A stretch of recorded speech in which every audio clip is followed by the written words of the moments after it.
اوعوا تكونوا لسه بتعملوا البانيه بالطريقه العاديه. تعالي بقى انا اقول لك على طريقه حلوه جدا للبانيه. نص كوبايه من اللبن، ربع كوبايه من الزيت، معلقه كبيره من صلصه الطماطم، والتوابل بتاعتنا عباره عن ملح وفلفل اسود وبهارات فراخ وبابريكا. هنزل كده بقطع البانيه بتاعتي وهقلبها بقى في التتبيله الحلوه دي، وهسيبها كده مش اقل من ساعه.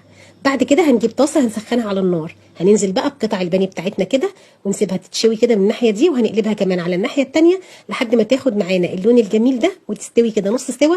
هنشيلها بقى كده من على النار، وفي نفس الطاسه هننزل بمعلقه كبيره من السمنه، معلقه كبيره كمان من الزبده، وقلبتهم كده كويس جدا مع بعض، ونزلت عليهم ببصلتين متقطعين جوانح، نزلت كمان بفلفل اصفر واخضر واحمر، ولما الخضار بتاعي دبل نزلت عليه بمعلقه كبيره من الدقيق.